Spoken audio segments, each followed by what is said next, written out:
honneur et respect aux différents conseillers de la commission présidentielle de la République d'Haïti, première République noire, libre et indépendante.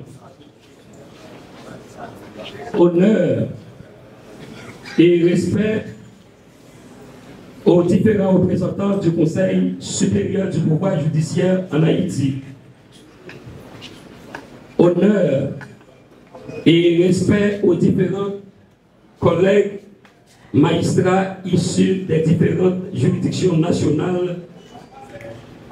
Honneur et respect au bâtonnier qui est accompagné de certains membres de son conseil. Honneur et respect aux différentes autorités civiles, policières et politiques ici présentes. Honneur et respect aux différents représentants des organes de la presse. Honneur et respect à vous tous, amis, distingués invités. À cette audience solennelle de prestation de serment, qu'il nous soit permis de dire publiquement merci à Dieu, Dieu de la création, qui est la source de notre vie, qui est la source de la préservation de notre santé et qui est la source de notre intelligence et qui nous donne toutes les facultés intellectuelles et morales pour être ce que nous sommes aujourd'hui. Nous profitons également de cette occasion qui nous est offerte pour vous dire merci. Merci d'être témoin de notre cheminement dans la magistrature haïtienne et en tant que tel, le premier témoignage que vous aurez à rendre, c'est de comprendre que c'est dans un contexte de grande agitation nationale et de crise aux multiples facettes que nous recevons la nomination. Cette nomination, elle arrive avec un bilan catastrophique de la détention préventive prolongée.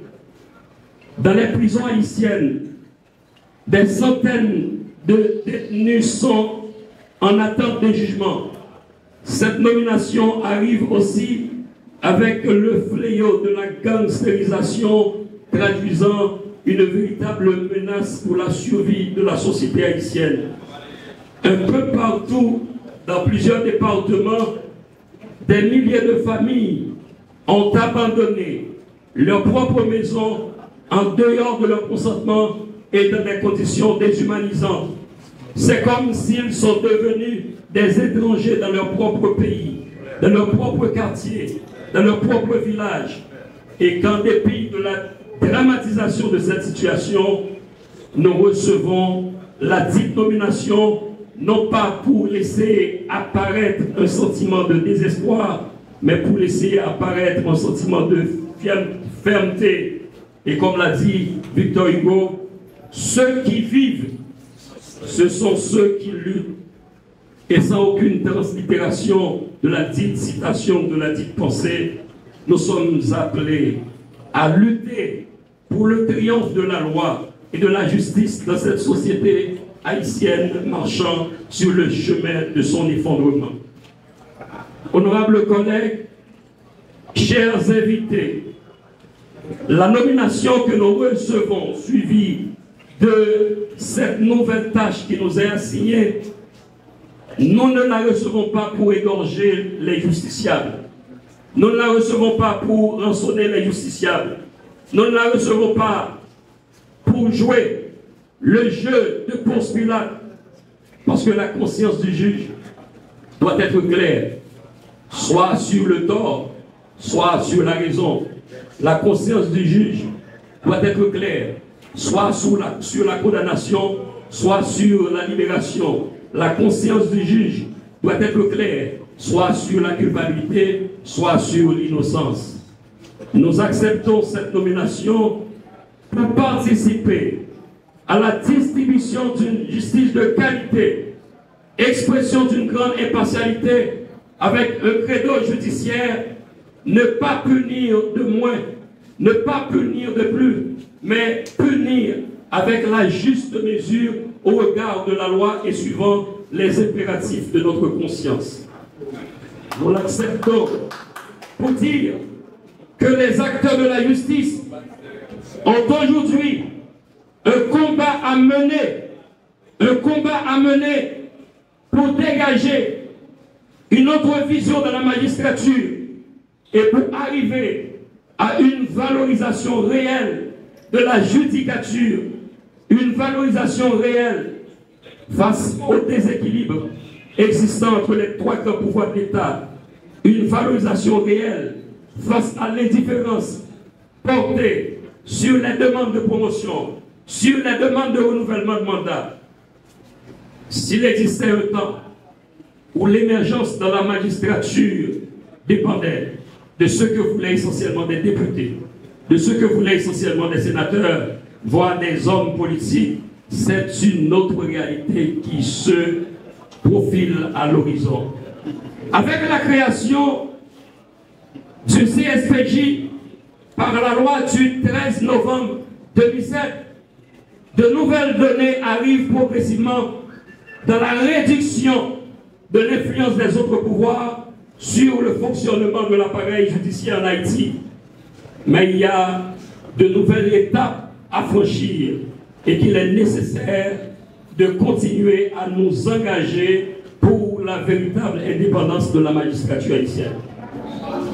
Cette indépendance dont nous parlons n'est pas une indépendance de nature limitative, mais elle englobe celle des magistrats assis comme des magistrats debout. Cette indépendance, nous le disons bien, c'est une situation qui met le juge en état de prendre ses décisions uniquement sur la base du droit et suivant les impératifs de sa conscience, de manière plus claire. Cette indépendance est la situation où le juge n'a rien à craindre, à désirer de personne. Cette indépendance dont nous parlons, elle est de nature contraignante. Cette indépendance dont nous parlons, elle est de nature contraignante. Elle exige le refus d'une quelconque influence extérieure des pressions contre le juge dans l'exercice de leur travail et qu'il faut dire qu'il n'y a pas de justice sans l'indépendance des juges. Il n'y a pas de justice sans l'indépendance des juges. C'est maintenant l'occasion de vous faire constater qu'il ne suffit pas d'être un homme, qu'il ne suffit pas d'être une femme libre pour rendre la justice, mais il faut comme tel aux yeux de tous.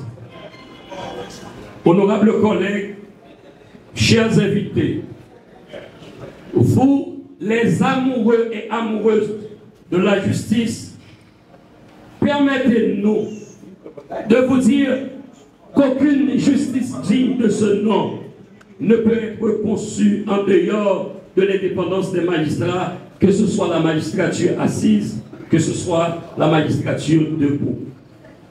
À cette cérémonie solennelle de prestation de serment qui nous réunit à l'enceinte du temple de Thémis, le sacré temple de Thémis, nous pensons bien aux magistrats haïtiens qui sont en attente du renouvellement de leur mandat, qui sont en attente d'une promotion.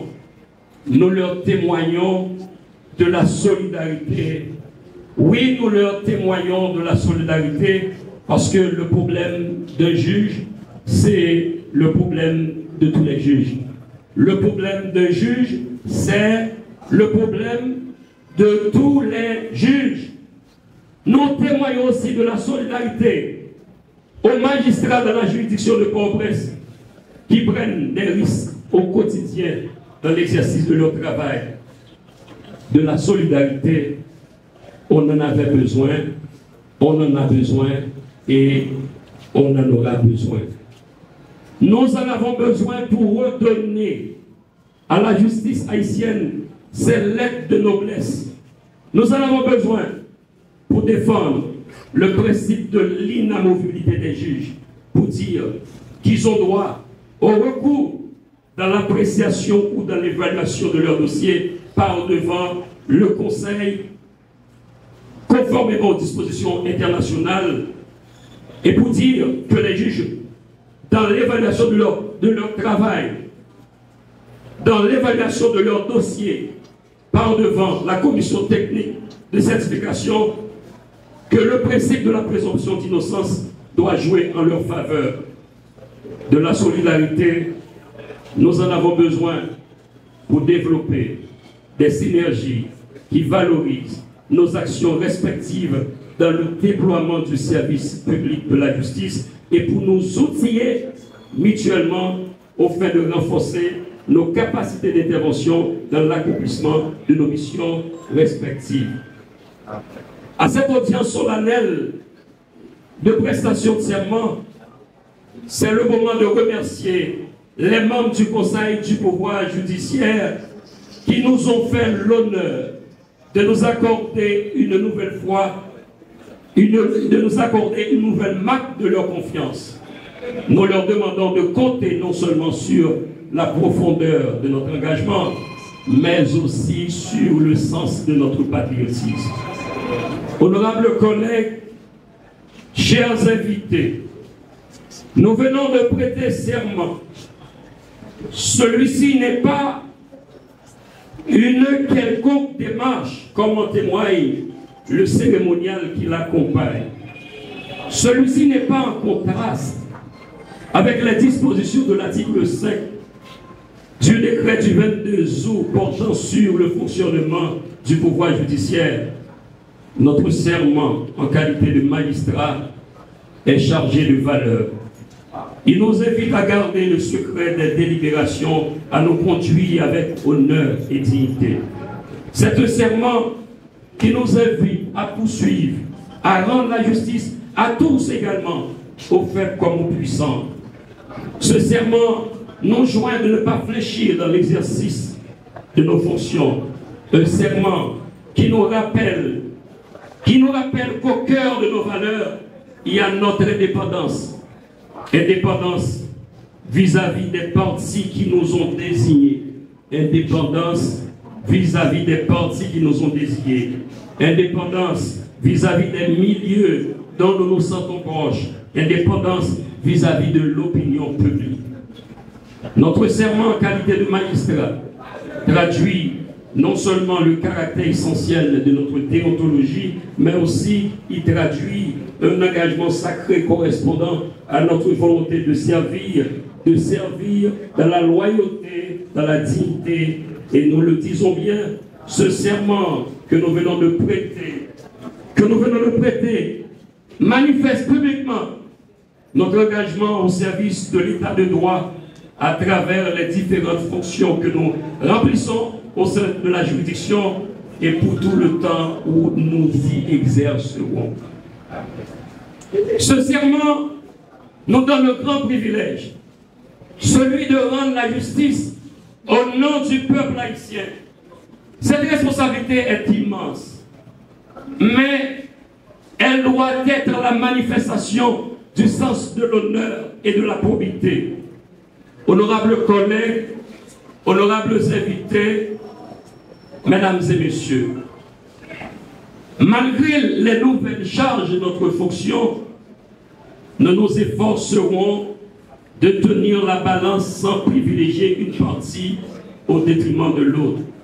Nous ferons de notre mieux de traiter équitablement le dossier des justiciables, peu importe leur origine sociale et leur appartenance idéologique. Amis de la Bazoche et autres auxiliaires de la justice, rassurez-vous que nous donnons ce qui mérite d'être donné. Nous sanctionnons ceux qui méritent d'être sanctionnés. Nous garderons ceux qui méritent d'être gardés. Vos demandes seront évaluées à la lumière de la loi. Nos enquêtes dans ce ressort seront menées de manière objective et rien ne nous détournera jusqu'au dernier jour de notre carrière.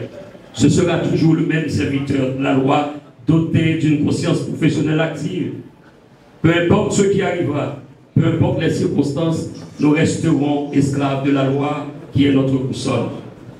Avec le chemin déjà parcouru et dans lequel nous continuons à marcher, tout en reconnaissant que nous sommes des débiteurs à l'égard de la communauté nationale, nous devons la protéger contre le fléau de la gangstérisation, contre le fléau de la criminalité. Nous devons protéger la société haïtienne contre les actes de violence exercés sur les femmes comme sur les enfants. Notre dette, telle que nous la reconnaissons envers chaque citoyen de nationalité haïtienne, nous la quitterons d'abord par notre comportement, par le strict respect de notre déontologie et de notre éthique et par la qualité du service qui vous sera fourni. Nous ferons en sorte que notre comportement doit être exemplaire. Notre horizon commun doit être celui de la confiance et de l'efficacité. Même si les temps sont durs, nous devons le reconnaître. Même si les moments sont difficiles, même si le contexte est pesant, mais nous devons continuer à vivre, à rester tout simplement humains, amenant nos activités dans la solidarité, la dignité, la courtoisie, la bienveillance, la prudence et la vigilance. À cette audience solennelle de prestation de serment, nous allons achever notre communication. Nous concluons pour vous dire, de la même manière que Pasteur Martin Luther King avait un rêve portant sur la justice sociale, alors maintenant, le nôtre, c'est de voir un jour le système judiciaire avec la femme aux yeux bandés, munie d'une véritable balance, parce que nous le répétons, la justice est la fierté du peuple. La justice est la fierté du peuple et que la confiance du peuple dans la République se mesure à la situation de sa justice. Vive la justice haïtienne. Nous vous en remercions. Merci.